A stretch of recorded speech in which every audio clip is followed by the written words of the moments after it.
I have preached many times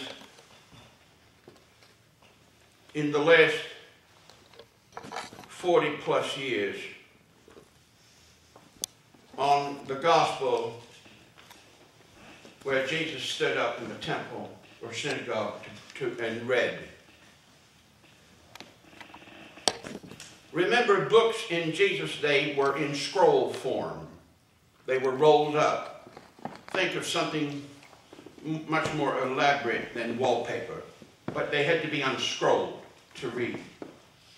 So he went, the text in the gospel says that he went, as was his custom, as was his habit, to the synagogue on Saturday, on the Sabbath, and it was his turn to read, and he read from the prophecy of Isaiah in the Hebrew Bible. The thing that struck me was that he had the capacity to read. He was literate. I don't think we think about Jesus in these terms. I think we think about Jesus being nice to children and, you know, helping the fishermen and doing wonderful things. But I want you to see from that text that he was literate, he was competent to speak, to read, and to exegete the Scriptures, to interpret the Scriptures. More often I focused on what he said, but today in the gospel I want to focus on the fact that he was literate. He knew how to read, he knew how to do this in public, he knew, and the reason he sat down, you notice that the text said he sat down and all their eyes were on him, was because in the synagogue, after the Scriptures were read, the speaking part was done seated. And so that he was just following the norms of the day. And then we went to the epistle, the letter of Paul, which is easy to skip over the last chapter because it seems a little bit like the Academy Awards. I'd like to thank this one and that one, and please say hello to this one and that one, and I thank Priscilla and Aquila. But I want to give you a context for that letter, because context is everything. When he wrote that final letter, and the piece that our leader read for us this morning, he was under house arrest. When you hear the words of the text, no one stood by me at the hearing, you need to know that Paul was not just a Hebrew, but he was a Roman citizen.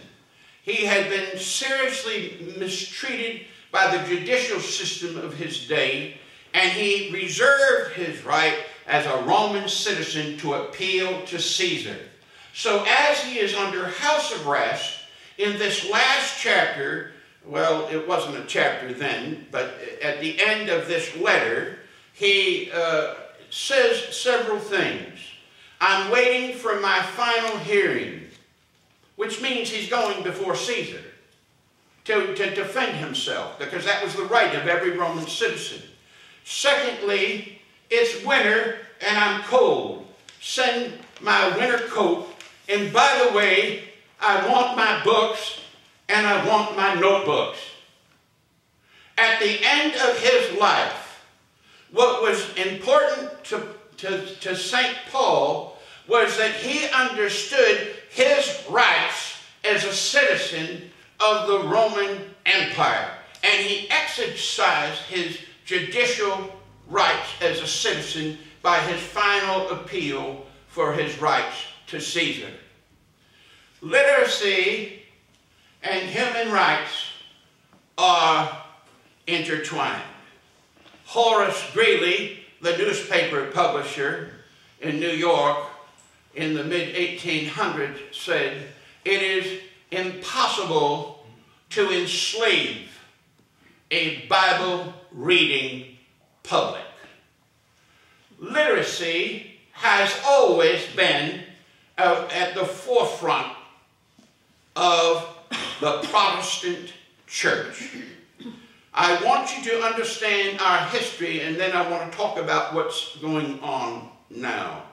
In our history, when Luther tacked up his 95 theses or points on the door at Wittenberg, he was saying essentially that every person had the right to read the Bible and interpret it for themselves. We sort of like that, don't we? But it was a radical concept in the 1500s. When the Protestant Reformation took place, the first thing that began to happen, and this sort of was timed well with the establishment of Gutenberg's printing press, the church, upon the point of Gutenberg printing for the first book ever published in the history of the world, which was the Bible, said literacy is essential for the masses. In order to read the Bible, one must know how to read. And so from the beginning of time, in the mid-1500s, believing in the priesthood of every believer, that every person had a right to a direct access to God for themselves, to read the Bible for themselves, to understand and to make decisions on interpreting the Bible for themselves, the Protestant church took the lead in establishing schools. It was the Presbyterian church in Scotland that started the public schools. It was the Methodist church in England that started the Sunday school for working children who labored hour upon hour under unbelievable and unreasonable conditions during that time in England's history.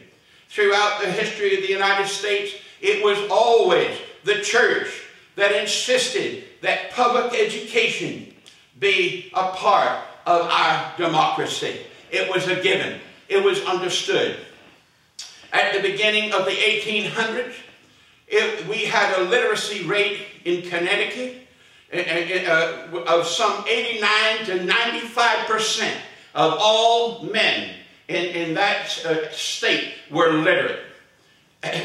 And that was not uncommon across the American colonies at that time in the new nation. Our rights to make self-determination is embedded in literacy.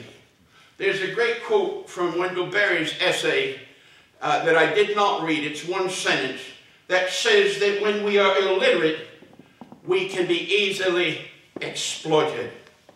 And so literacy at the heart of the church, back historically 400 years plus, and even going back to the time of Jesus and St. Paul, literacy was an important component.